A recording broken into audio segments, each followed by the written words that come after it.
Howdy folks, Matt here with part 2 of the comprehensive warm-up for a serious session.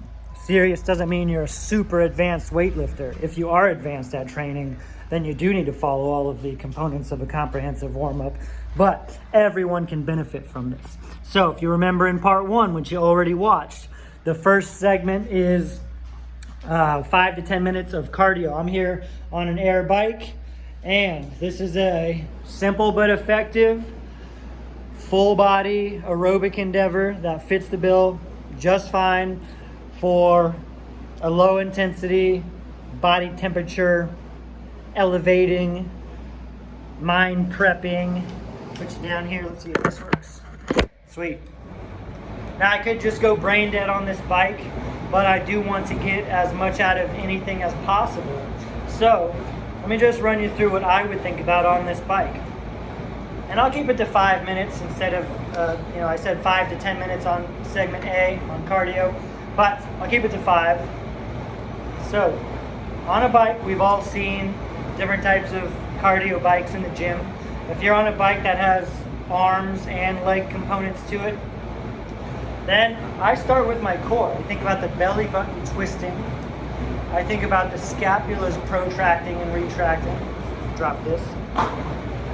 Think about my chest pushing, push, push, push, push. I think about my back pulling, pull, pull, pull, pull. I think about pushing and pulling simultaneously, which helps assist in the thoracic and lumbar rotation, get my spine warmed up and lubricated. The last thing I'm thinking about really is pushing hard with my hands.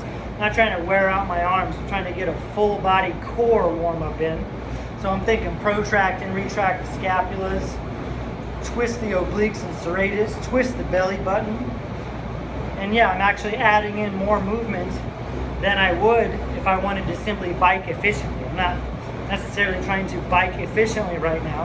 I'm trying to get the most out of using this bike as a tool for the first part of my warm-up.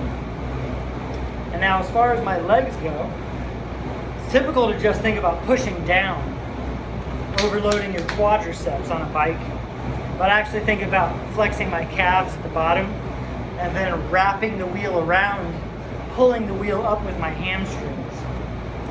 So maybe I can pick you up without setting you down here. So, see here with my legs, yes, I'm pushing down, but I'm actually thinking pull and wrap around right there.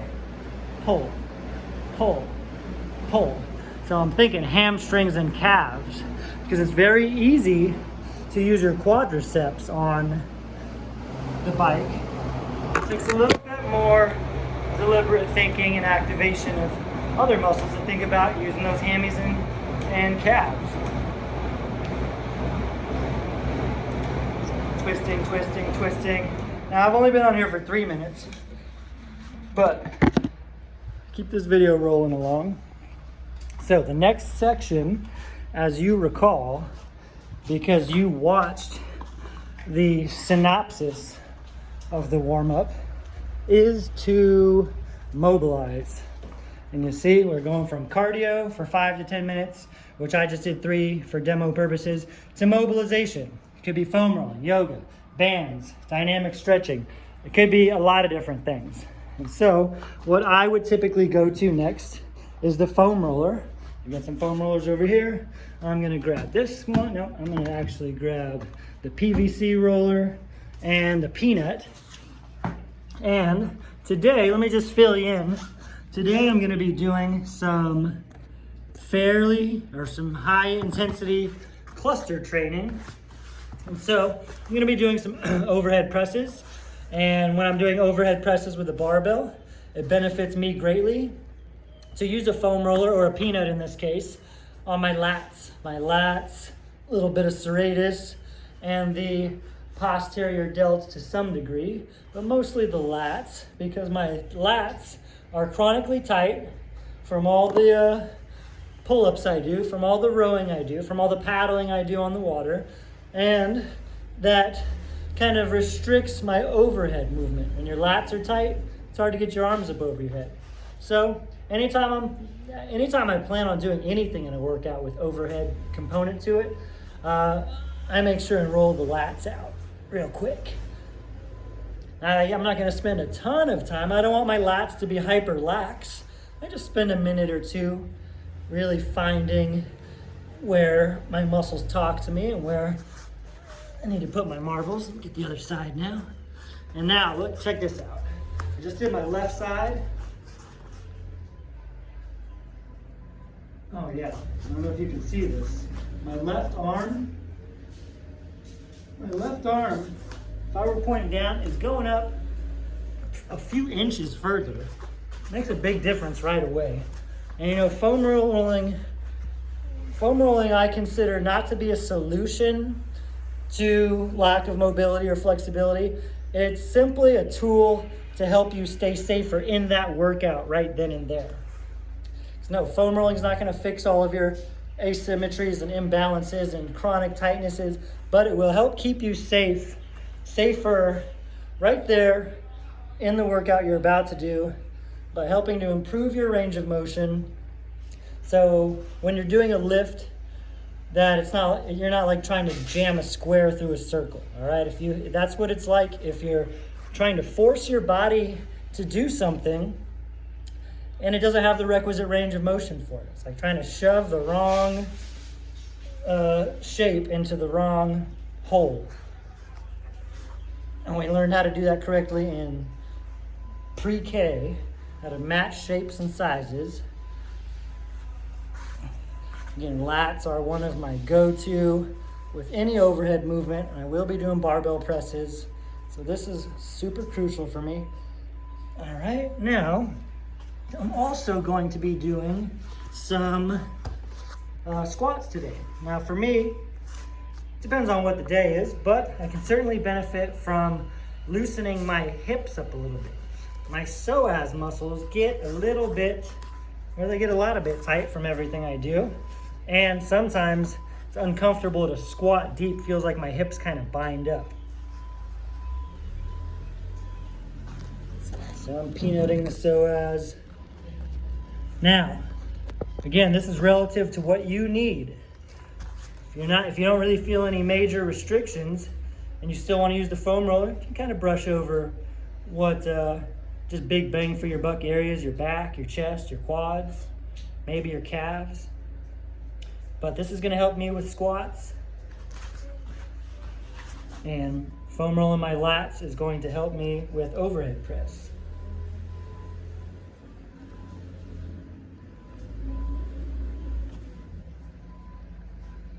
My left one gets a lot tighter. So with you, I'm going to invest the time in just doing the left side there. And, I'm going to move into some band work. I think doing band dislocates or band stretches is a wonderful tool as part of a mobilization routine. And so let me set you right here.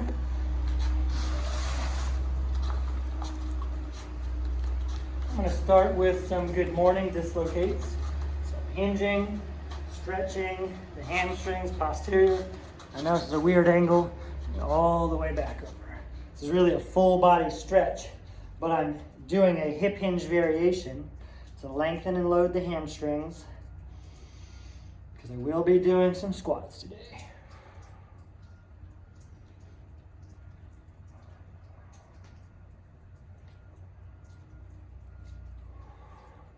I'm going to go and do some squat dislocates.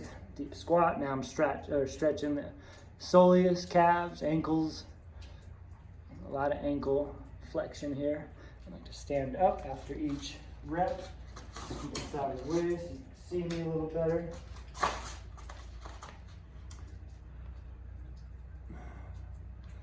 What I really like about dislocates is you're always stretching multiple things at the same time. I'm doing a deep squat stretch for the lower body, but when I do this dislocate down in a squat position, all of a sudden I get a massive chest, anterior delt, bicep stretch.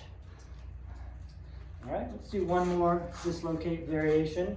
I'll go with some round the world dislocates. So I'm kind of hula hooping it out.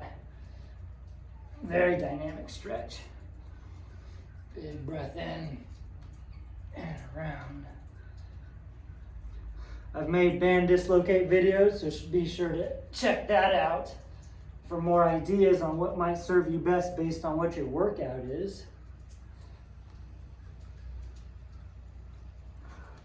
Or you might follow along with me, because this can certainly fit the bill for different objectives, different training objectives that day. All right, again, I'm breezing through this pretty quick. I'd spend 2-3 times longer on my own, but I want you to bear with me. Next up, you see after mobilization is activation. So it's 5 to 10 minutes of explosive, full body, synergistic, neural charging, nearly ramping up intensity in what we're doing, feeling like you're firing on all cylinders, but keeping the volume low so you don't wear yourself out. I'm going to choose to do some ball throw variations, ball throws and slams. Not sure where to put you. Don't have a tripod today. Lightweight. All right, I'm going to go with a 20-pounder, which for me is a weight that I can move very aggressively, very explosively. Maybe 5, 10, 15 pounds will be best for you. Who knows? Maybe you need more. But I know if I went heavier than 20 pounds, I would not be as explosive as I want to be for this purpose. I'm going to start with some rotation throws at the wall.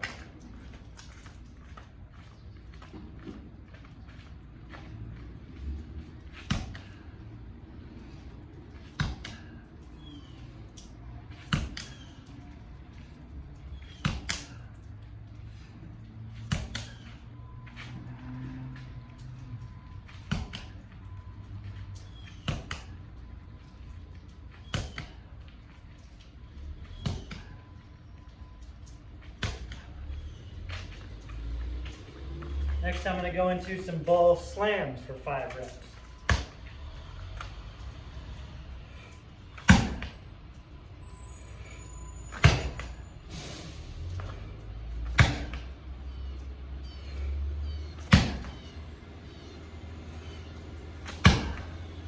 Now I'm going to go into some push press throws, going up vertically.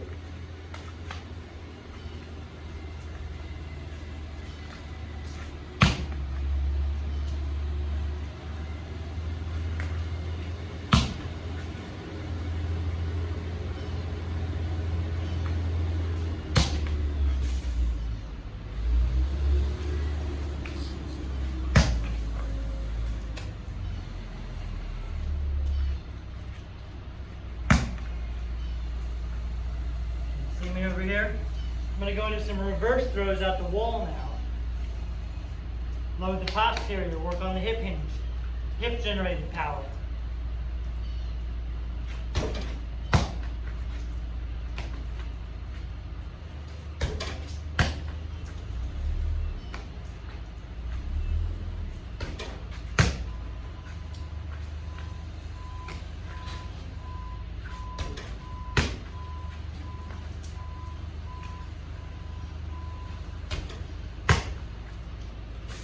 Now again, for the sake of this video, I'm going to cut the activation work short.